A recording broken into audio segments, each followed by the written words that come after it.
Добро вечер. Четврток, 22 часот. Време за емисија во Центар на YouTube. Јас сум Васко Ефтов, почитувани гледачи, ве сте на вистинското место. Зошто? Бидејќи во наредните 55 до 60 минути и вие и јас имаме право да знаеме вистината. Тема за вечер во изборите во Бугарија. Многу поатрактивна тема ќе беше сигурно издавањето на македонски пасоши. Тие 215 пасоши кои се издадени на познати мафијаши и познати тајкуни од Балканскиот полуостров. Без малку сите балкански криминалци имале како резерва македонски пасоши, но таа тема е многу поатрактивна, ќе донесеше многу поголема гледаност, меѓутоа ова е суштинска тема, почитувани гледачи.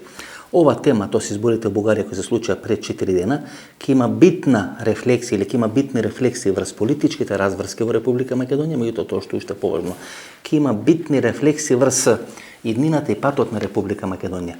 Во зависност од разврските во Бугарија, во зависност дали Бугарија ќе влезе во процес на одредена нестабилност, ќе биде формирана влада, кој ќе дојде на власт и така натаму, ќе зависи дали ќе биде трнато или нема да биде трнато бугарското вето.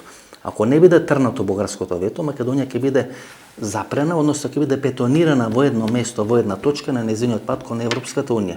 И кога сите очекува после промена на името, после промена на презиме и се што треба како што тоа води, дека Македонија ќе има трасиран пат, ќе има автопат на патот на своите евроинтеграции, се случува бугарското вето. Овие избори во Република Бугарија, власта ги очекуваше како процес кој ќе го одмрзни бугарското вето.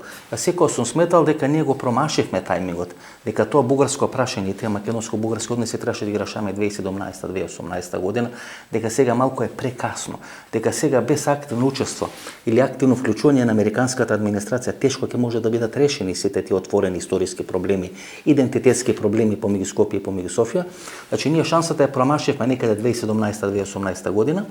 Власта смета дека после изборите во Бугарија ќе биде многу полесно да биде решено тоа македонско прашање, ајде да видиме, да направиме одредена политичка анализа, што ќе се случува во Бугарија, што ќе се случува во Софија и дали навистина власта е во право, ако очекува дека лесно ќе може да биде решено македонско-бугарското прашање. Да не заборавате, почитувани гледачи, ова нека биде некој мини заклучок на почетокот на емисијата, односно вовед во целата наша анализа. Едно прашање од типот на македонско-бугарските односи или како што е прашањето за името со Грција. Значи едно прашање од таков формат се решава ако двете страни се уморни. Ако двете страни се уморни, тогаш постои основа да биде решено тоа прашање.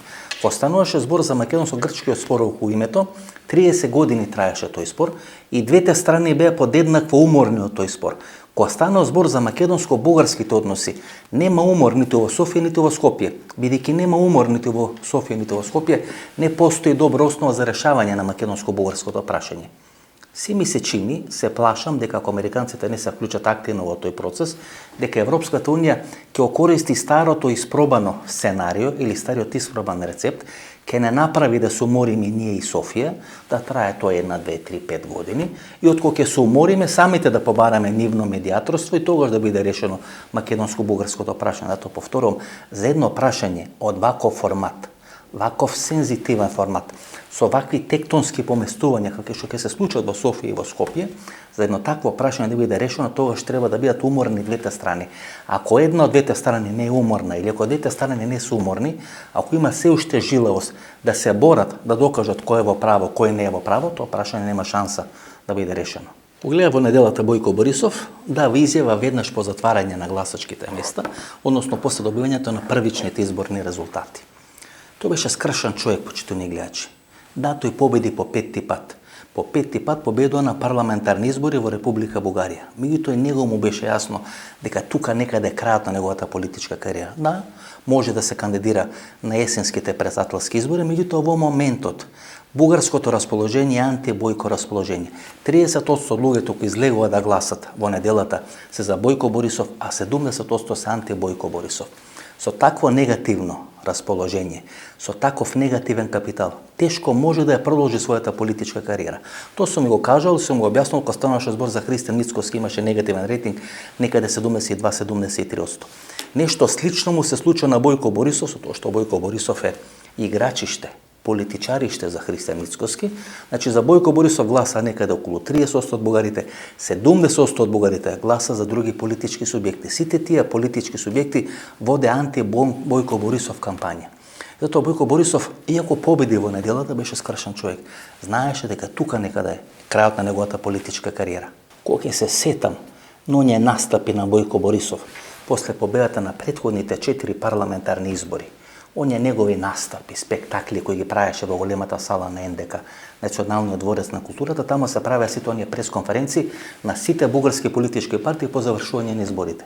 Сега излезе, беше сниман од мобилен телефон пред неговата куќа врни снег и тој дава изјава 9 минути. Сам се нуди да биде премиер. Вели нема поискусен и подобар кандидат за премиер во Република Бугарија, дека се справил со 3 кризи, финансиска криза, мигрантска криза, сега со пандемијата со коронавирус, и вели дајте ми шанса да се справам до крај со пандемијата со коронавирус. Еден очај кај Бојко Борисов. Ете, штета е на така голема политичка кариера да заврши на таков неславен начин. Всушност се заглави и тој Красимир Каракачанов во македонското прашање. А се заглави во македонското прашање, бидејќи нема ниту еден друг излез. Македонското прашање краткорочно им помогна и на Каракачанов и на Бојко Борисов, меѓутоа среднорочно ги закопа и едниот и другиот. Го познам Бојко Борисов од 2005 година. 2005 година јас ја почнувам сезоната, односно почнувам емисијата во Центар на Канал 5 телевизија. Претходно одеше на Сител телевизија, тоа беше некаде од 2002 година и подоцна имаше некоја пауза 3 години. По пауза од 3 години правам камбек со емисијата во Центар на Канал 5 телевизија и првите 2 интервјуи кои ми се снимени се Агем Чеку, генералот Агем Чеку, тогаш беше командант на КЗК, Косовскиот заштитен корпус, а подоцна станува косовски премиер, и Бојко Борисов. Бојко Борисов во тој временски период е генерален секретар на бугарското МВР. Снимаме едно одлично интервју, ме прашува дали нешто треба, викам да, сакам да снимам каде убиен Андре Луканов, односно куќата пред која е убиен Андре Луканов. Андре Луканов е еден од големите комунистички играчи на Бугарија, руски човек, идеолог на приватизацијата во Бугарија, велам руски човек, а подоцна русите го кинат, врти телефон Бојко Борисов, не може да најде возило кој ќе не однеси до куќата или пред портите каде што убија на Андре Луканов, седнува во неговиот джип и тој не однесува. Тој не вози до куќата на Андре Луканов. Видите, тој е Бојко Борисов. Носеше некоја алка.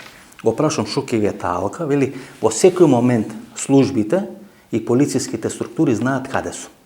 Бојко Борисов од 2005 година и Бојко Борисов денес не се иста личност. Во меѓувреме се случи 150 убиства на софиските улици. Едно убиство, па вие тешко живеете. Во мандат на Бојко Борисов се има случено 150 убиства. Сите бугарски криминалци, сите бугарски тајкуни се елиминирани во мандатот на Бојко Борисов. Тоа беше условот Бугарија да добие членство во Европската унија. Тој Бојко Борисов сега станува веќе вишок, станува веќе товар. Товари за Бугарија, товари за Европската унија. И сега Бојко Борисов мора да остане во власта. Знаете, Бојко Борисов живее за да биде дел на власта, а ако не е дел на власта не може да живее. Бидејќи ако не е дел на власта, нема да има кој да го брани, кој да го штити.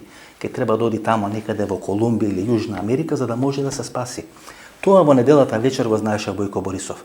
Ако не биде премиер или ако неговата партија не биде дел на власта, следат многу тешки и многу црни денови за Бојко Борисов. Играчите со кои е скаран Бојко Борисов се опасни играчи, почитани гледачи. Кога ма испратија девојката во спалната соба, кога таа девојка го снимаше во спалната соба и кога тие снимки излегоа во бугарските медиуми, тие му испратија порака на Бојко Борисов: нема каде да се скриеш, секаде, не само што можеме да те најдеме, туку можеме да пратиме човек кој може да влези таму кај што спиеш и таму кај што живееш. Многу е тешко да се живее под таков притисок. Ако девојката со која живеете поминува 2, 3, 4 круга на обезбедување, влегува тамо, има пари и има телефон со кој може да снима, а подоцна тоа да го објави во бугарските медиуми, тогаш пораката е следна: знаеме што правиш, знаеме каде си, можеме да стигнеме до тебе и можеме да ти направиме се што сакаме. Многу е тешко да се живе и да се функционира под еден таков притисок. Од 2009 година ги следев парламентарните избори во Бугарија. Тоа се првите избори, парламентарни избори, на кои победува Бојко Борисов. Тоа бе едни чудни избори, почитани гледачи, бидејќи во еден месец требаше се случат избори за Европскиот парламент, каде што тесно победува партијата ГЕРБ, а еден месец подоцна, тоа некаде почетокот на јули 2009 година, се случуваат парламентарните избори. Тоа е значи ден недела, кога голем дел од бугарите се враќаат од морето, како што тие велат, се прават вештачки одредени колони, тоа ги иритира луѓето и еден голем дел од нив гласаат антипротив, односно противно гласат против БСП. Тоа партијата која тогаш беше на власт, тоа партијата на Сергеј Станишев. Значи таа 2009 година голем дел од луѓето кои беа иритирани поред тие километарски колони на враќање од морето кон Софија, Пловдив и другите градови, тие луѓе гласа за Бојко Борисов. Мој донесо првата победа на Бојко Борисов. И сега, еден голем дел од гласачите посебно на БСП, на бугарските социјалисти, не излегува на гласање, бидејќи тоа се претежно стари луѓе кои се плашат од короната и од коронавирусот, и ако тие луѓе излезеа на гласање, тогаш разликата помеѓу БСП, односно комунистите и Бојко Борисов, немаше да биде 10 или 12%, ќе беше некаде 4 или 5%. И гледате, така почнува и така завршува неговата политичка кариера, преку одредени надворешни фактори 2009 година. Тоа се големите колони. Бидејќи тогаш Бугарија ги немаше овие автопати брзи, од Бургас или од Варна до Софија, се направија големи колони и луѓето беа иритирани гласа против Сергеј Станишев. Сега, голем дел од гласачите, посебно тие стари гласачи, кои се исплашени од короната, не излегува и не гласаа за БСП. Ако тоа се случеше, тогаш изборниот резултат на Бојко Борисов ќе беше многу помал од тоа што е сега. Да, ќе победеше, но ќе победеше со многу помала разлика. Зошто ги спомнам изборите од 2009 година? Бидејќи пред изборите, значи еден месец пред изборите таа 2009 година, има едно специјално издание на Квизот Милионер. Во тоа специјално издание на Квизот Милионер учествуваат Бојко Борисов, идниот премиер, и тогашниот премиер Сергеј Станишев. Има можност да поканат уште еден пријател, односно да учествуваат како парови. Сергеј Станишев, како пријател, го поканува Ивајло Калфин, кој тогаш министер за надворешни работи, а Бојко Борисов го поканува Божидар Димитров. Божидар Димитров, кој е архитект, кој е всушност творец на сегашната бугарска позиција во однос на Република Македонија. Значи не е Красимир Каракачанов рожба на Божидар Димитров. Напротив, Красимир Каракачанов и Божидар Димитров никогаш не беа во најсјајни односи. Туку Бојко Борисов е чедо или рожба на Божидар Димитров. Всушност политиката која има креирано Божидар Димитров во однос на Република Македонија е спроведувал Бојко Борисов. Меѓутоа Бојко Борисов е многу поумешен. Ги остави Красимир Каракачанов и Екатерина Захариева да бидат фронтмени на таа политика. А всушност тоа беше политика која имаше смислено, заедно има договарано, заедно има проектирано Божидар Димитров и Бојко Борисов. Тамо некаде пред 10-15 години, почитувани гледачи, веројатно дел од вас не се сеќаваат, Божидар Димитров и Бојко Борисов, тогаш беше градоначалник на Софија, ода и во Пиринска Македонија го бара гробното место на цар Самуил. Значи, Бојко Борисов е всушност човекот кој учествува во креирање на таа бугарска политика кон Република Македонија и со пропаста на таа политика, а ветото е всушност фалименто на таа политика, почнува процесот на пропагање на политичката кариера на Бојко Борисов. Суштината на таа политика е да се копира грчкиот модел. Грчкиот модел да се копира со економско владење во Македонија. Тоа е моделот на Семитис. Коста Семитис е грчки премиер кој во времето на Љупчо Ѓорѓиевски, кога Никола Груевски е министер за финансии, ги купуваат најголемите македонски предпријатија. 2005 година пред бугарската диаспора во Чикаго, Бојко Борисов ја промовира таа стратегија, дека тоа што го направиле грците во Република Македонија треба да го направи и Бугарија. Дека за бугарскиот буџет не е ништо 100, 200, 300 милиони евра, за да може да инвестира во македонскиот телеком или во некои други нафтени компании во Република Македонија. Значи, тоа е стратегија која осмислиле, креирале Божидар Димитров и Бојко Борисов. Таа стратегија е промовирана 2005 година пред диаспората, пред бугарската диаспора во Чикаго, и таа стратегија требаше да биде реализирана во мандатот на Зоран Заев. Бугарија да ги купи сите предпријатија во Република Македонија, да ја купи кичмата или крвотокот на македонската економија, тоа е Комерцијална банка и Македонскиот телеком, и тука е конфликтот со Зоран Заев, и подосна да ги натера македонците да сватат дека се одродени бугари и дека говорат, како што велеше во Чикаго Бојко Борисов, на развален български диалект. Тоа е суштината на таа политика. Таа политика заврши со ветото кој беше ставено за приемот или отпочнување на преговорите на Република Македонија со Европската унија.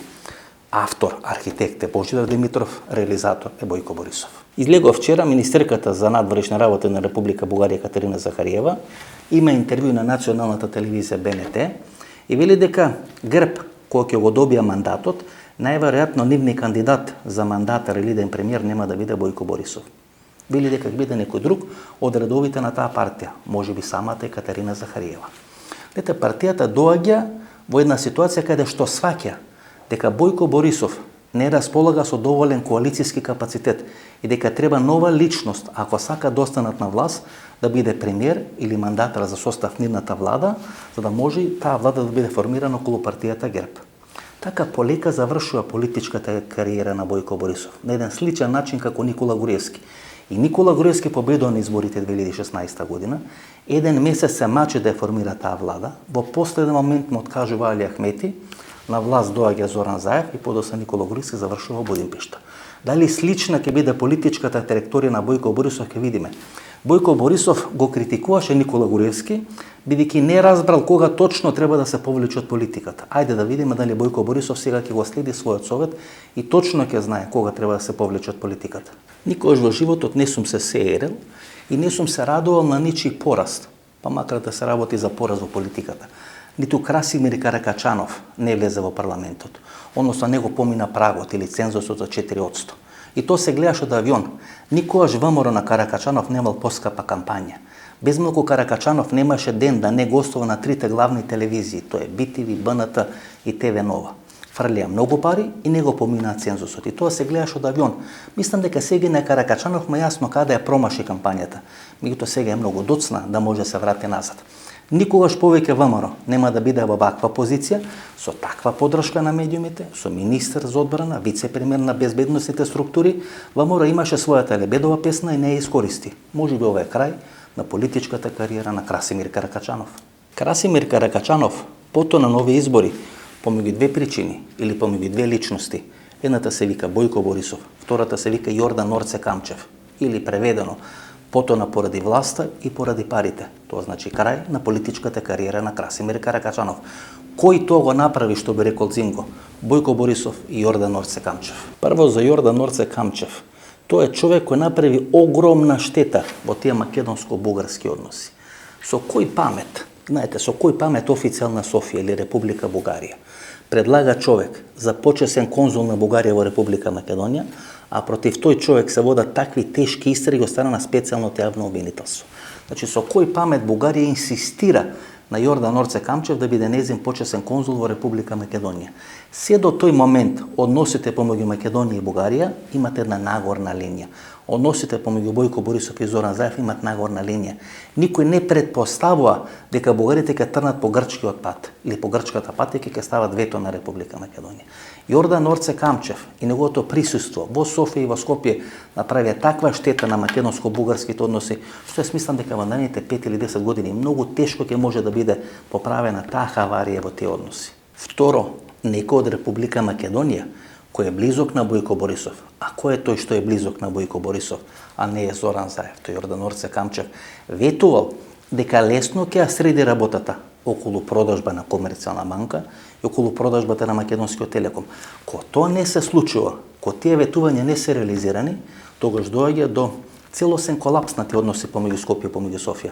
Бугарија беше подготвена, имаше подготвено пари, средства, логистика да ја купи Комерцијална банка и да ја купи Телекомот. Некој од Скопје праќал погрешни сигнали. Врз база на тие погрешни сигнали Бугарија градеше, темелеше својата политика.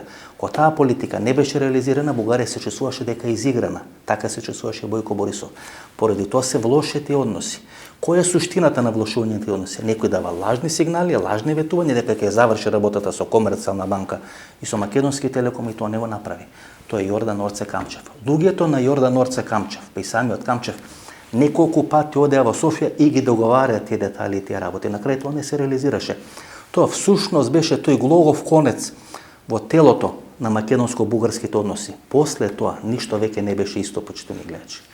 Трето, почитувани гледачи, ако Јордан Орце Камчев ги снимал сите разговори со Катица Јанева, со Боки 13, со луѓето блиски на Зоран Заев, со Христијан Мицкоски преку Зоки Милевски Чевскиот, тога зошто Јордан Орце Камчев да не ги снимал сите своји разговори со бугарските политичари, дали е Бојко Борисов, Красимир Каракачанов, Екатерина Захариева, луѓето на Бојко Борисов, Ради Точев или Андреј Ковачев, велам, ако ги снимал со политичарите во Македонија, со луѓето кои сакале да го ценат во Република Македонија, тога зошто да не ги снима истите тие работи или истите разговори со луѓето на Бојко Борисов и бугарските политичари. И можете да предпоставите, почитувани гледачи, ако на некој му лепело рачето, или ако некој имал одредени афинитети, како Илчо Халхидики, тога со какви снимки располага Јордан Орце Камчев? Тој ги има снимено и македонските политичари, ги има снимено и бугарските политичари. Како Милтон Манаки, како Спилберг располага со материјал, документационен и за едните и за другите. Сега сите се држат за гуша, и едните и другите. И можете да претпоставите што сега се случува зад завесата. Каква трговија на влијание. Снимки имат едните, снимки има другите. И тоа може да пресуди во решавање или не решавање на тоа македонско-бугарско прашање или тие македонско-бугарски односи. Бугарија многу несмасно влезе во аферата Рекет. Со аферата Рекет беше срушено специјалното јавно обвинителство. Со аферата Рекет се направи обид да се спаси Јордан Орце Камчев, целата македонска олигархија. Велам, Бугарија многу несмасно влезе во таа афера и тоа беше почетокот на крајот на Красимир Каракачанов. Додека Бугарија го третираше македонското прашање како политичко прашање, тоа беше голема политичка победа на Бојко Борисов и на Красимир Каракачанов. Победа која тие може да ја представат пред бугарската јавност како конечно паѓање на Берлинскиот зид помеѓу двете во наводници бугарски држави. Тој Берлински зид што изграден тамо на македонско-бугарската граница, на Девебаер. Меѓутоа, кога бугарите почна да го третират македонското прашање како историско прашање, се замеша во специјалното јавно обвинителство и пробаа да го спасуваат Јордан Орце Камчев, тогаш потонаа како Титаник и тие заедно со Јордан Орце Камчев. И втората работа е, Красимир Каракачанов не свати кога треба да скокне од бродот на Бојко Борисов. Големите протести кои се случија во Софија на Софиските улици летото минатата година, значи протести за крај на кариерата на Бојко Борисов. Тоа Красимир Каракачанов не го свати или не можеше да делува. Меѓутоа, останувајќи на бродот заедно со Бојко Борисов, тоа значеше крај на политичката кариера на Красимир Каракачанов. Бојко Борисов победи на изборите и има какви такви шанси да ја продолжи својата политичка кариера. Меѓутоа, како во парламентарна опозиција, ВМРО на Красимир Каракачанов има многу мали шанси да го продолжи својот век на политичката сцена. За да го продолжат својот век на политичко траење, тие направија се да ја соборат владата на Зоран Заев. Како трофеј да имат политичката глава на Зоран Заев и тоа да го представат како голема победа пред јавноста во Софија и јавноста во Бугарија. Тога стана јасно дека тие делови со Јордан Орце Камчев се толку длабоки, се толку комплицирани и толку тешко може да се измолкнат од тие делови, што заедно со тие делови, заедно со Јордан Орце Камчев и тие ќе пропаднат на политичката сцена. И тоа се случи на изборите. Красимир Каракачанов потоно како олова на бугарската политичка сцена. Тешко дека ќе може Красимир Каракачанов, кој допред некоја недела беше вице-премиер и министар за одбрана, сега да ја продолжи својата политичка кариера. Голем дел од македонската јавност се радува на тоа, но мене ми се чини дека некој нов Красимир Каракачанов, кој ќе дојде на местото на Красимир Каракачанов, ќе биде многу полош, ќе биде многу поопасен и многу потежок за договарање од овој Красимир Каракачанов, на кој сега сите му се радуваме дека заврши својата политичка кариера. Сите сега говорат за Славе Трифунов, меѓутоа таму има една друга партија која тежи некаде околу 10% од бројот на освоени гласови, тоа е Демократична Бугарија. Всушност за Демократична Бугарија стои Иван Костов, тој е најинтелигентниот, најпаметниот бугарски политичар последните 30 години. Тој го прави тој историски договор 1999 година помеѓу Македонија и Бугарија, односно со владата на Љупчо Ѓоргиевски. Ако таа партија дојде на власт, тоа ќе биде многу опасно за Република Македонија, бидејќи тој политичар и таа структура работат со мозок и за разлика од овој еден кафански национализам, еден бахат национализам и на Каракачанов и на Бојко Борисов, со Иван Костов работите ќе бидат многу потешко, бидејќи тој со памет ќе влече потезите. Ќе се игра шах со Иван Костов. Нема ништо да биде на површината, ништо нема да биде видливо, све ќе биде под маса, ќе ја користи својата позиција во Брисел, ќе ја користи својата позиција во Европската унија и ќе избоксува најдобар можен договор за Република Бугарија. Велам, ако таа партија, тоа е Демократична Бугарија, ја формира владата или биде битен фактор во идната влада, тогаш Иван Костов, како најинтелигентен бугарски политичар изминалите 30 години, ќе направи големи штети за Република Македонија. Слушате ми го зборот. Иван Костов со својата политичка интелигенција најопасен противник за Република Македонија.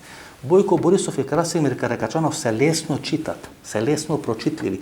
Овие големи играчи како Иван Костов, кои знаат да играт и лево и десно, кои знаат да играт од таа страна и од ова страна линијата, може да направат огромни проблеми.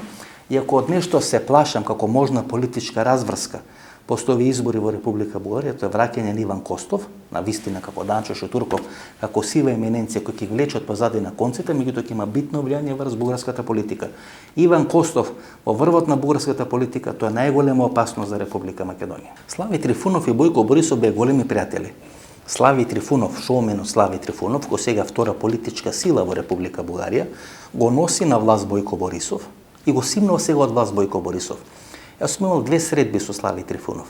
Тој е човек кој не сака да одговара на прашање, затоа никош не сме ни договорили интервју, кој прави конфликтни ситуации. Кога веќе му поставите прашање, тој се однесе како Христијан Мицкоски, се разбира. Слави Трифунов има една грандиозна кариера во споредба со Христијан Мицкоски, меѓутоа прави конфликт на секое поставено прашање. Не сака да одговара, има проблем да одговара. Секое прашање го смета и го третира како недоверба на тоа што го прави или тоа што ги има кажано. И Слави Трифунов ќе биде тежок човек за соработка. Знаете, тој е еден кафански националист. Цела кариера ја прави на исмевање на македонецот, исмевање на македонците. Има толку негативно мислење за Македонија, за македонците. Ги исмева сите македонски комити војводи и во неговата емисија најголем број на скечови се направени за македонските војводи и македонските комити. И тој човек сега има шанси да дојде на власт во Република Бугарија. Ако не дојде сега на власт, ако не прифати да учествува во власта на следните избори, ако бидат предвремени избори, тој ќе се прошета на тие избори. Сите проценки во Бугарија велат дека ако не биде формирана влада сега после овие избори, ако се оди на некоја техничка или службена влада која ќе формира бугарскиот председател господинот Радев, тогаш на следните предвремени избори сигурен победник на тие избори ќе биде Слави Трифунов. Всушност, исто е гласачкото тело на Бојко Борисов и Слави Трифунов. Исти структури на службите стојат за Бојко Борисов и за Слави Трифунов. Сега е веројатно дојдено времето во Бугарија да се смени од темел бугарската конституција, бугарскиот устав и бугарскиот модел на политичко делување. Слави Трифунов ќе треба да дојде на местото на Бојко Борисов. Го донесе на власт Бојко Борисов, се ќе го испрати во пензија Бојко Борисов. Слави Трифунов на чело на бугарската влада и на бугарската држава, значи вие да имате работа со човек со кој тешко се разговара, со кој тешко се преговара. Тој е богат човек, тој е слободен човек, тој има одлична кариера, не зависи од никој, не зависи од руси, не зависи од американци. Нема политички опит, што велат бугарите, нема политичко искуство и со такви луѓе е многу тешко да се преговара. Тие луѓе тешко прават компромис, бидејќи биле големи звезди во својата кариера. Човек кој е звезда не е склон да прави компромиси. Тоа е Слави Трифунов.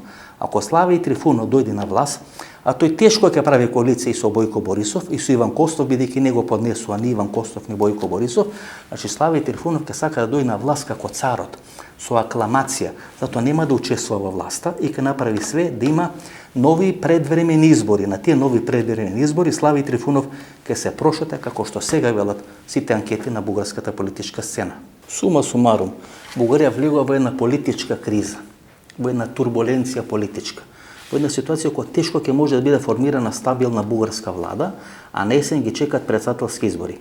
Во таква ситуација многу е мала веројатноста да се влезе во процес на решавање на македонско-бугарското прашање или македонско-бугарските односи.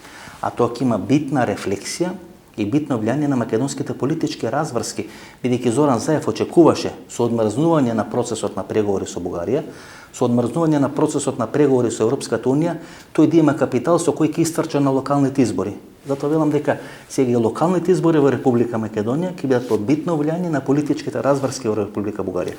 Тешко ќе може да се направи договор, и ако нема договор, ќе бидат многу помали шансите на Зоран Заев да победи на локалните избори. Единствената шанса е американската дипломатија да влезе во целиот процес, меѓутоа да влезе во целиот процес како што влезе во процесот на решавање на македонско-грчките односи, да застане на македонска страна, да ги натера бугарите да дојдат на преговарачка маса и да се одмрзне тој процес на преговори помеѓу Скопје и помеѓу Софија. Единствено е тоа шанса да биде одмрзнат процесот, да почнат преговорите со Европската Унија и тога Зоран Заев со многу поголем капитал да истрча на локалните избори. За тоа разговараме во интервјуто со Ѓорги Коритаров. Последно интервју во неговиот живот. Интервјуто го снимивме пред 4 дена, пред 2 дена почина Ѓорги Коритаров. Од почит кон Ѓорги Коритаров ќе опуштам цело интервју, трае 37 минути, тоа е одлично интервју, почитувани гледачи. Погледнете го, многу работи ќе ви станат јасни и ќе ви стане јасно во кој правец ќе се одвиваат не само македонско-бугарските односи, туку и разврската во Западниот Балкан и во целата Југоисточна Европа. Кога пред 15 години име првата средба со Ѓорги Коритаров, а тоа е во Софискиот хотел, во бугарскиот хотел Кемпински Зографски во центарот на Софија, тоа е јапонскиот хотел како што го велат во Софија. Тој е голема звезда на бугарското журналистичко небо. Тој е голема звезда на ТВ Нова. ТВ Нова е најсилната бугарска телевизија.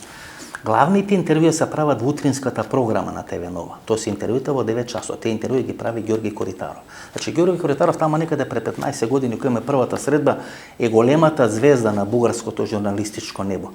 Меѓутоа подоцна се вада досијата, се отвора одредена афера, се открива дека Ѓорги Коритаров е соработник на бугарското воено разузнавање со кодно име Алберто и тука завршува неговата журналистичка или новинарска кариера во големите бугарски телевизии, работи во некои интернет телевизии, во опаѓање неговата кариера, меѓутоа за мене тој е најголемиот бугарски новинар. Имаат бугарите и Бојко Василев го имат, кој е уредник на ТВ Панорама. Меѓутоа ниту еден од нив, ниту Кошлуков, ниту Бараков, кој подоцна завршува политиката, не се класата на Ѓорги Коритаров. Ѓорги Коритаров е класа над и над Бојко Василев, и над Кошлуков, и над Бараков. И всушност тој човек означи еден период на новинарството во соседна Република Бугарија. Со него снимаме 37 минути, имаме одлично интервју, да го погледнете интервјуто и сигурно нема да жалите, почитувани гледачи. Сума сумарум, интервју со Ѓорги Коритаров. Уште долго време бугарите нема да имат новинар од него формат и од него ранг, човек кој ги познаваше односите и во Македонија и во Бугарија, кој ги познаваше сите детали, сите пикантности, беше близок пријател со Ивајло Калфин. Тој е веројатно еден од најголемите министри за надворешни работи во последните 30 години во соседна Република Бугарија. Интервју со Ѓорги Коритаров, последно во неговиот живот. Трае 37 минути, подава за емисијата во Центар. Добро вечер за Ѓорги Коритаров. Снимаме сабота, кога оваа емисија ќе биде емитувана на YouTube пред македонските гледачи, ќе се знаат победителите на изборите во Бугарија. Меѓутоа сега правиме одредена анализа не кој може да победи, туку што може да се случи. Вие сте еден од ретките кои сметат дека и по изборите нема да биде добра клима за решавање на македонско-бугарскиот проблем. Дека по изборите ќе биде многу потешко да се реши тоа прашање, отколку што беше пред 2, 3 или 4 месеци. Добър вечер. Наистина има много аргументи, които сочат в посока на изводи, че след тези избори, които предстоят, ще бъде много по-трудно. Ще бъде по-трудно първо, защото вече, разбира се, когато излъчвате интервюто, ще бъдат известни резултатите, но още предварителните последни прогнози сочат, че много трудно ще се излъчи стабилно правителство. Што тоа значи, Ѓорги? Това означава, че много трудно ще се излъчи стабилна влада, която ще трябва да бъде построена върху сложна коалиция от повече от две партии. Сакате да кажете дека Бојко Борисов ќе ги спечали изборите, но има малък коалиционен потенцијал. Да, точно така излиза от резултатите. В най-добрия случай той ще спечели като проценти с разгромна разлика пред БСП. Това ще бъде историческо поражение за БСП. Въпреки това, абсолютните места, които би спечелила партията на Бойко Борисов, ще бъдат малко под 80 по тези прогнози, които се правят сега. Ще бъдат някъде 75-76. Сега, другите партии... Значи ќе му треба Красимир Каракачанов да го помени цензусот. Затоа последните дни Красимир Каракачанов има така интензивна кампања, посебно по македонското прашање. Со одреден... Още по-сложно е. Красимир Каракачанов може да се окаже един от още необходимите бъдещи партньори за управление. Защото ако ГЕРБ на Бойко Борисов спечелят 75, дори да приемем, че спечелят 80, ако ВМРО на Красимир Каракачанов прескочи бариерата, тя ще го прескочи с малко, което означава, че ще има някъде между 10 и 12 народни представители. Сметката пак не излиза. Защото за да има стабилно правителство, трябва да има стабилно мнозинство от повече от половината от всички народни представители.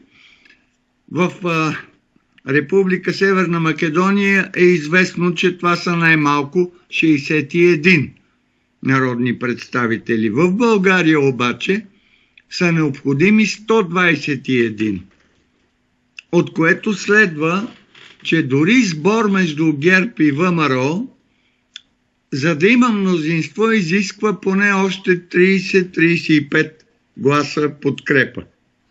Значи, И сега, може ли да се случи Бойко Борисов да ги спечали изборите? Вие имате от второто до четвъртото место 3 партии, кои са двоцифрени. То е БСП или българските комунисти, то е партията на турците или на Ахмед Доган и най-новата партия на Слави Трифунов. Значи тия 3 партии тежат некъде помежду 12, 18, 20, в зависимост от анкетите. Само не една анкета и се дава предност на БСП. Само не една анкета преди 3 дена, що беше обявена. На сите други анкети, Алфа Ресърч и сите други, му дават предност на Бойко Борисов. Дали може да се случи овие 3 партии, кои ќе ги изгубят изборите, сепак да може да формираат влада? Не. Защото има несъвместимости. БСП и ДПС, това са комунистите и партията на Ахмед Доган. То са българските и турските комунисти, така да кажем. Така. Кои са излезени от службите, да речеме. Да кажем така. Те обаче имат една много неприятна политическа предистория. Те са били партньори 3 пъти във властта. 2 пъти пряко, 1 път индиректно. Нито един от тези 3 мандата с тяхно участие не е завършил успешно. Поради което те още от сега издигат на висок глас тезата, че никога не биха партнирали помежду си. Слави Трифунов, който е новата партия и който през цялото време, за да утвърди партията си, се бори против цялата политическа система, не против конкретна партия, а против модела, практически няма не само никакъв интерес, но и никакви легитимни мотиви да се включва в правителство с БСП и с ДПС. Ако той направи това, което наистина изглежда фантастика, но дори да го направи, това е самоубийство. Освен това, освен тези партии, има още 2, които се очакват да влязат. Едната е Изправи се мутри вън, така се нарича, на Мая Манолова. Другата е Демократична България. Също много трудно по политически и по морални съображения те биха влезли в подобна комбинация. Така че във всички случаи България ще бъде изправена пред една трудна за предвиждане и по-скоро нестабилна политическа ситуация. И това е най-важното. Когато говорим за това, че ситуацията е нестабилна и че правителството няма да бъде обезпечено с стратегическа подкрепа, това означава, че то няма да може да взима важни стратегически решения от ново качество. Каквото важно стратегическо решение от ново качество би било решение да се промени българското отношение към проблема с Скопие. Господин Коритаров, вие сте един от редките, айде да речеме, коя държа тази македонска страна в България. И имахте много неприятности около тази работа. Имате доста либерален став в однос на македонското прашање. Па дури во интервјуто со Андреј Ковачев ви беше речено дека приличате на еден македонски журналист кој прави се да ја оцрни Бугарија. Мислеше на мене, Андреј Ковачев. И секој кој размислува различно од Бојко Борисов, од Красимир Каракачанов, Джамбаски, Ковачев и така натаму, е антибулгарин, не ја сака Българија и така натаму и така натаму. Направена е таква атмосфера каде што многу тешко може да се реши македонското прашање во Бугарија.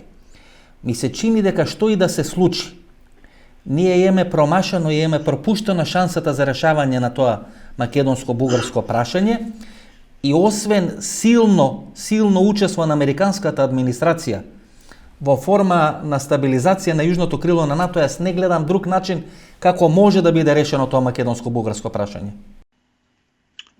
Сега да ви кажа нещо, което е много важно да се знае и е много добре, че ще се узнае през нашето интервю. Това отношение към моите позиции по македонския въпрос в България е функция от едно недобро, може би, образование, едно примитивно разбиране на понятието патриотизъм, при което то бива разглеждано по-скоро като историко-носталгично емоционално чувство, отколкото като съпричастност към модерна кауза. Тази моя позиция, която аз непрекъснато развивам, е построена не върху емоции, а върху анализ. Много ключова дума. Всъщност интервюто с Андрей Ковачев, за което говорите, се завъртя около думата анализ. Аз го питах няколко пъти, имаше ли анализ преди да се подпише договора от 2017 година? Имаше ли последвали анализи за стъпките, които България предприемаше към Република Северна Македония? Отговора беше не. Сега, защо трябва да има анализ? Господине Коритаров, се извинувам. Вие бевте член на Бугарскиот Хелсиншки комитет, ако не се лажам. Някога. Да.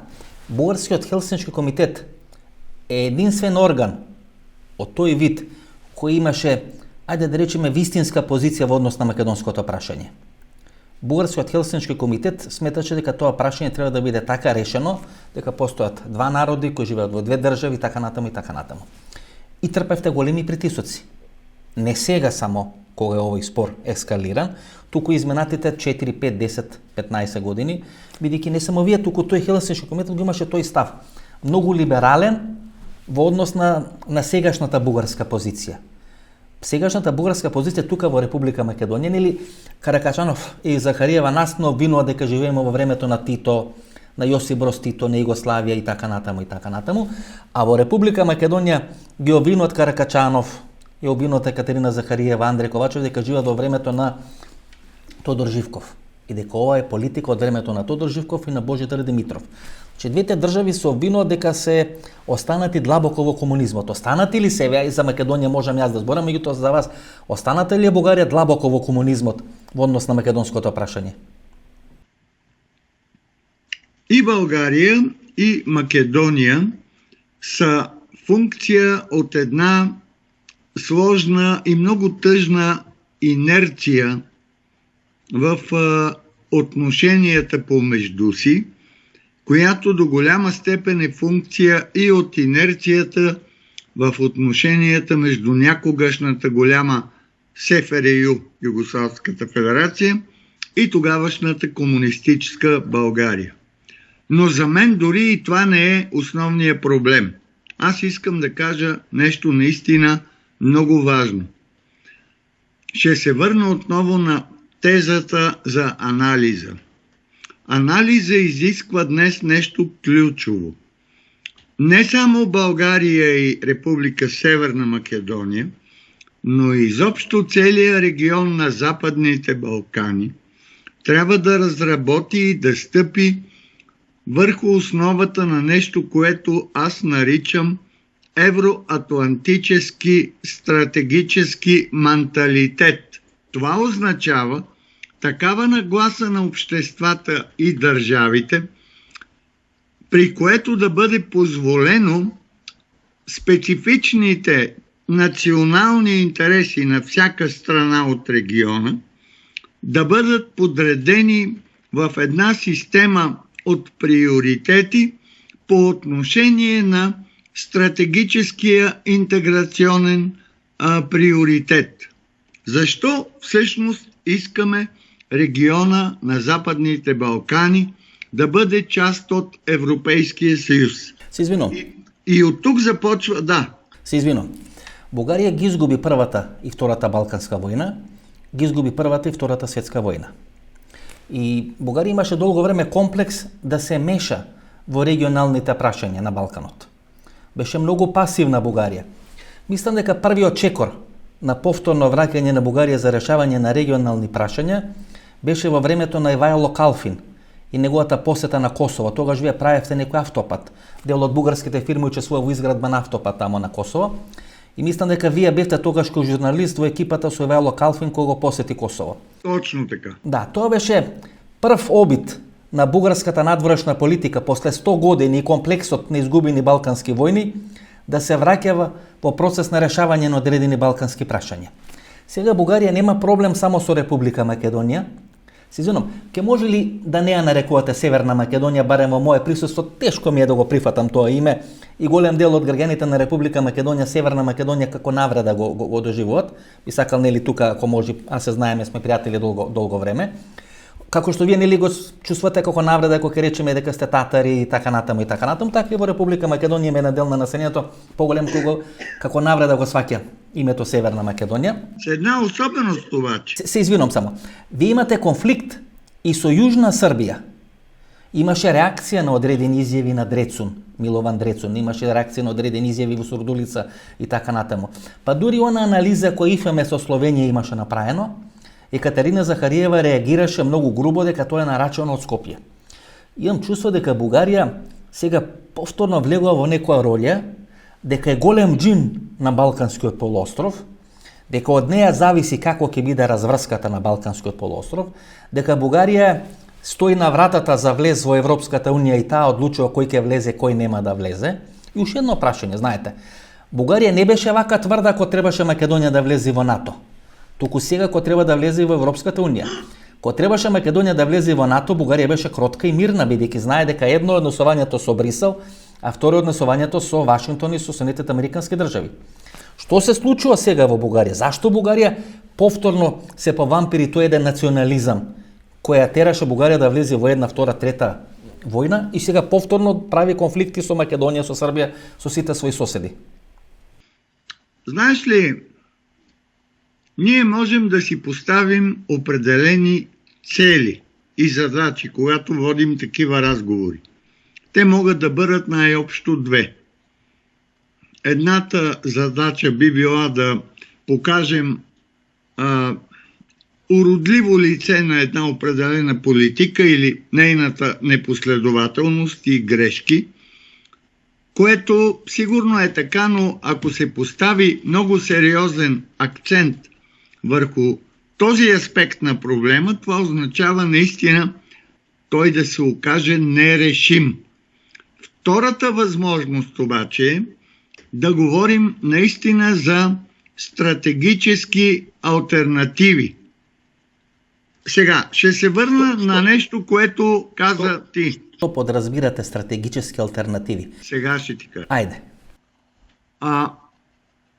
Чували ли сте тази китайска поговорка, древна, че във всяка голяма криза се крие голям шанс, голяма възможност?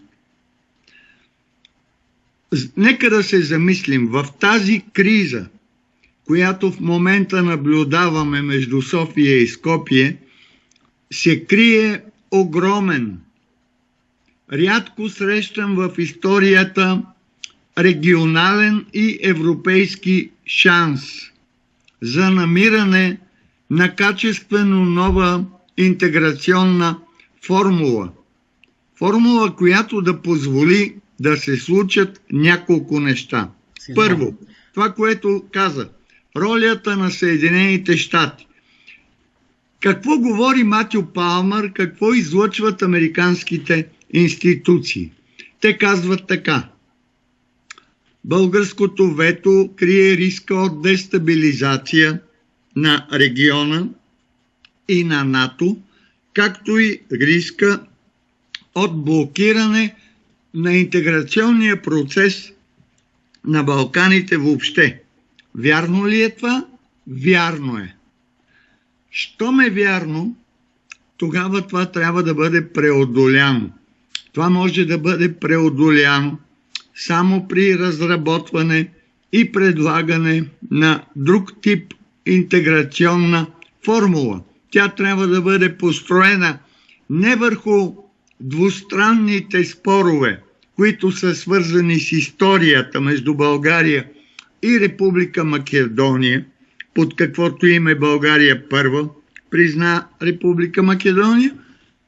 Те трябва да бъдат построени върху общия модерен евроатлантически интерес. Освен това, колко открити въпроса, освен българо-македонския, има в региона на Балканите? Имаме проблеми между Белград и Прищина, имаме проблеми в Босна и Херцеговина, имаме проблеми между Гърция и Турция, макар че там нещата са малко по-специфични. Не е възможно да бъде търсено решение, на който и да е взет отделно открит въпрос, без той да бъде включен в контекста на търсенето и формулите за решаване на другите въпроси.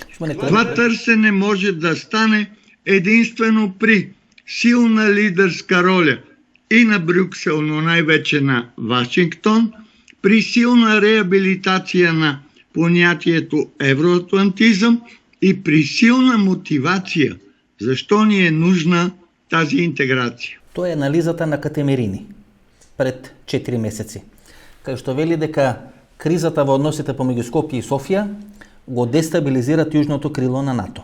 Тоа е едната работа. Втората работа, две работи треба американската администрација да ги заврши во текот на оваа година. Едно е признавањето на Косово, значи односите помеѓу Белград и помеѓу Приштина, и второто отпочнување на преговорите на Македонија со Европската унија. Бугарија пречи решавање на едната од стратегиските цели на американците на Балканскиот полуостров, а тоа отпочнување на преговорите помеѓу Македонија и Европската унија. На оно соопштение на Стейт Департментот, на таа изјава на Метју Палмер, Красимир Каракачанов одговори така грубо да навистина е предизборна кампања, меѓутоа тешките зборови кои се кажуваат остануваат тешки зборови. Дури ги избрка, ги построја американците, им рече: вие да си гледате во Тексас и во Аризона какво малцинство имате, македонско малцинство нема во Република Бугарија. Во ова кампања толку се изострија проблемите, што процентот и шансите да бидат решени проблемите се многу мали, многу помали отколку пред 6 месеци. Вие видите кој е сега на власт во Бугарија.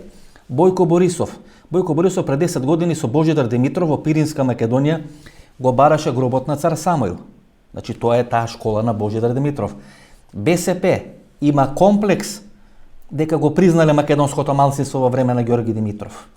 Слави Трифунов направи кариера со исмевање на македонците, македонските војводи, македонските комити. Имаме Красимир Каракачанов. Јас се плашам дека ние ќе го бараме Красимир Каракачанов ако не влези во власта, бидејќи таков каков што е, Красимир Каракачанов е по-нормален отколку овие други што се од БСП, Слави Трифунов и така натаму во однос на македонското прашање. Тоа е проблемот, што во Бугарија е направен таков амбиент што било што да се попушти капитулација. Вие тешко ќе може да го прифатите тоа. Аз съм склонен изцяло да се съглася, че при досегашния подход, при сегашния модел на мислене, проблема на двустранните отношения е нерешим.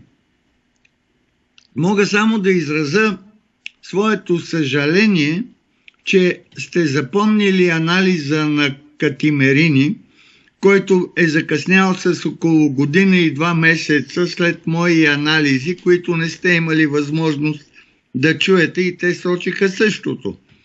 Дори стигах до там да кажа, че от гледна точка на руския интерес, членство на Македония в НАТО е много по по-изгодно при наличие на такъв проблем с България, отколкото ако бяха хвърлили усилия и наистина бяха попречили на Македония да стане член на Европейския съюз, на НАТО. На Европейския съюз отново и се пречи, но това, както вече говорихме, е резултат на много сложни причини. Така се получава, че южният фланг на НАТО е пробит в двете основни направления – Гърция-Турция и България-Македония. Отделно българо-македонския проблем е уникален.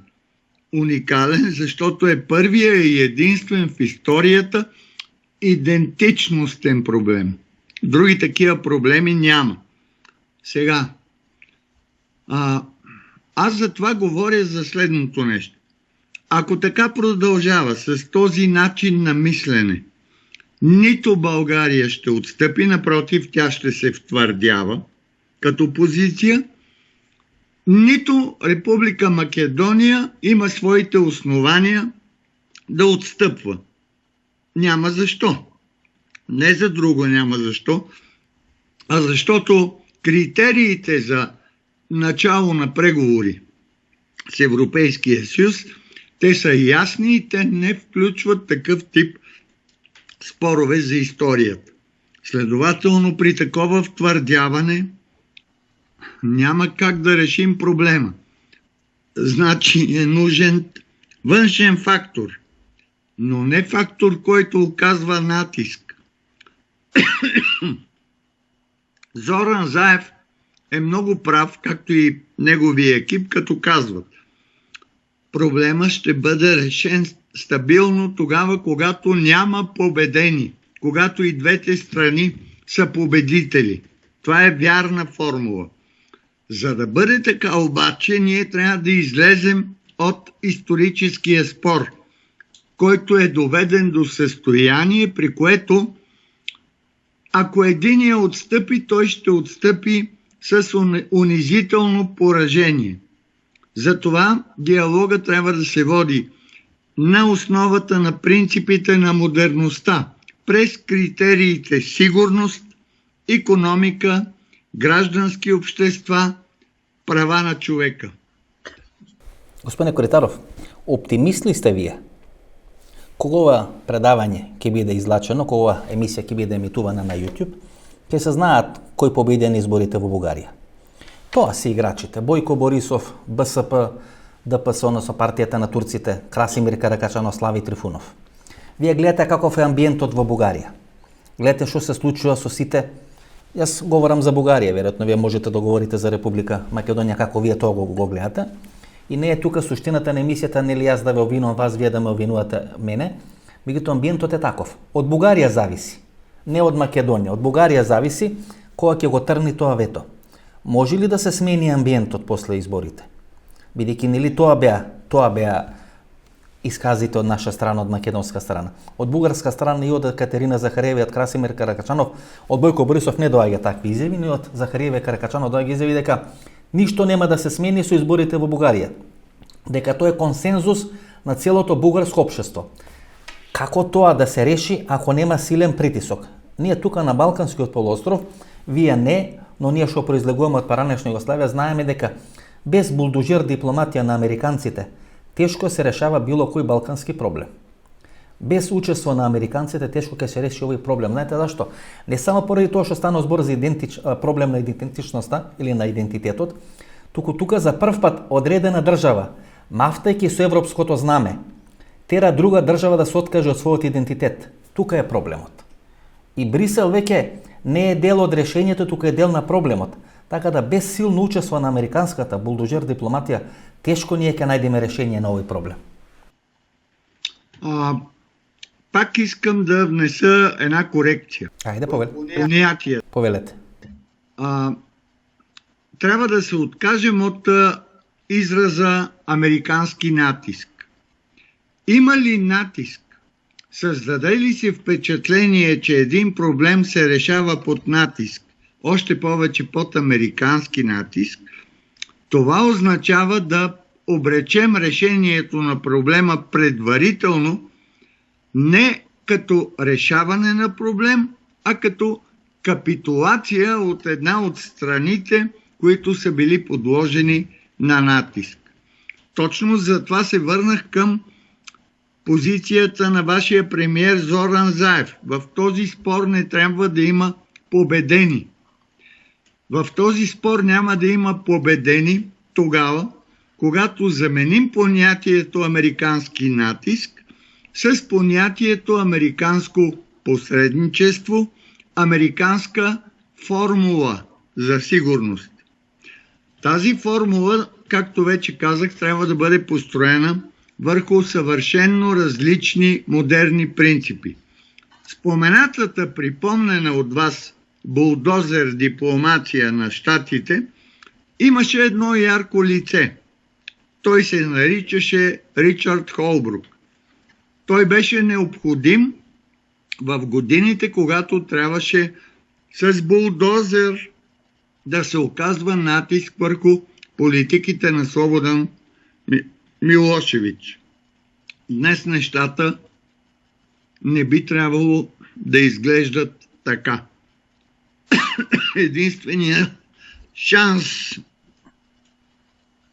наистина да се излезе от ситуацията е разсъдък, т.е. това, което сега си говорим. Не да премине под параграфа кой е виновен, защо е виновен и всичко е обречено, а голямото послание от нашия разговор трябва да бъде: търсете спешно, качествено нова формула. Интернационализирайте проблема София-Скопие така, че да стане ясно на всички, че това не е проблем между София и Скопие, не е проблем между държава членка на Евросъюза, която държи ключа и извива ръцете на държава кандидат, а е общо евроатлантически проблем на сигурността. И от тази гледна точка вече можем да потърсим подстъпите към друг менталитет за решаване на проблема, при което аз хубаво си ги говоря тия работи, но не виждам кой ще ги реализира на практика, защото ако сега ви кажа: ей, вие македонците, голяма работа бе, бихте Германия насред Дюселдорф и ние искаме да ги биеме, и вие като ме питате: огледайте си вашия състав на националния отбор, дали може да направи такова нещо, ако аз съм честен, какво ще ви кажа? Ще ви кажа: не може. Еми ето това е. Каквото е в политиката, това е и в футбола, това е и в обществото. Нужна ни е култура, нужни са нови елити. Няма да стане това решение, което търсим, бързо, но трябва да стане ясно, че за да има изобщо решение, търсенето му трябва да започне по нов начин. Американците дадоа предлог пред 2 или 3 месеци. Не само Метју Палмер, туку и Филип Рикер имаше исказ на таа тема, а тоа е овој спор да не се решава во рамки на пристапните преговори на Македонија со Европската унија, туку да се третира како билатерален спор. Да се извлече од процесот на преговори на Македонија со Европската унија со Брисел и можеби е тоа решението. Ако се исклучи Брисел и можноста Бугарија да стави вето на патот на Македонија, тоа ќе добиеме време, тоа ќе добиеме и начин како полесно, без сајтно, без притисоци, без нервози, без победени, без победници, без капитулација и капитулирање и тие што прават некој да капитулира, да се реши овој проблем. Очигледно дека треба да се трни од пристапните преговори со Европската унија, да се третира не како историски, туку како безбедносен проблем, и тогаш може да се најде одредено решение. Ево ова нека биде последно прашање. Ами, аз съм съгласен, обаче в политиката има нещо много важно и това е обстоятелството време. Няма как да има пожелателно наклонение или да има исторически хипотези, когато говорим за реален политически процес в реално време. В момента. Какво имам предвид? В момента регламента на Европейския съюз изисква пълен консенсус. част от който е и България, за да бъде одобрено провеждането на междуправителствената конференция с Скопие. За да се откаже България от своето не, тя трябва да получи такъв силен аргумент, с който да убеди преди всичко българското обществено мнение. Защо се е отказала? Тъй като не забравяйте, че преди 2 години и българското правителство прие рамкова позиция и българския парламент прие декларация, които на практика подмениха смисъла на и без друго не много качествения договор за добросъседство и на практика внесоха нови български условия, от които сега, понеже са внесени пред очите на всички, сега България трябва да се откаже от тях също пред очите на всички, ако иска да реши проблема по формулата на Рикърт. Обаче, за да се откаже, тя трябва да има аргумент. Нали го чуваме Александър Вучич какво говори? Мога да приема нещо за Косово, ама трябва да имам аргумент да кажа нещо на сръбския народ. Същото е и в този спор. Този аргумент няма кой да го даде, освен качествено нова идея, с която да бъдат убедени българските следващи власти, а оттам и българското общество. Само че след тези парламентарни избори, първо не е изключено да има нови и нови предсрочни парламентарни избори, ако нещата са особено нестабилни. Второ, предстоят президентски избори. Румен Радев, той ще прегърне темата и каузата, която сега олицетворява ВМРО на Каракачанов, и това ще бъде част и от неговата президентска кампания. Такъв тип проблеми се решават много трудно в условия на многопартийна система. Не за друго, а защото грешките на една партия или непопулярните решения на една партия винаги биват използвани от нейните противници. Виждаме го и при вас. Направи нещо СДСМ, ВМРО го използва ДПМНЕ. Или обратното. Да не говорим, че тук има и още един голям проблем в Европейския съюз. Той в момента има една особена формула на идеологизация от гледна точка на визиите за развитие. Едната визия е федерализацията на Европейския съюз. Другата визия е Европа на нациите. В момента, когато Европа на нациите става по-силна теза, решения от типа на българо-македонския стават още по-трудни. Затова единственото, което можем да правим, е да си казваме какво мислим, да призоваваме елитите също да мислят и да казваме истината. С същите средства и същите хора резултата ще бъде същия, т.е. блокаж. Ако се намерят нови идеи, нови хора и нови каузи, резултата ще бъде друг. Hvala mnogo. Много среќа. Се гледаме во Софија, кога ќе помени ова малце пандемија, да можеме и во живо да снимаме едно интервју. Се најдобро. Благодарам. Благодаря и аз. Ова беше емисијата во Центар. Политичка анализа на изборите во Бугарија, што може да очекуваме, што може да се случи во Бугарија, на политичката сцена во Бугарија, и интервју со Ѓорги Коритаров, последно во неговиот живот. Нека му е лесна зимета на Ѓорги Коритаров. Вас ви сакувам пријатна вечер Македонија. Ако ви се допадне емисијата, нова дружа недела во 22 часот. До недела во 22 часот. Пријатна вечер Македонија. Каде и да си.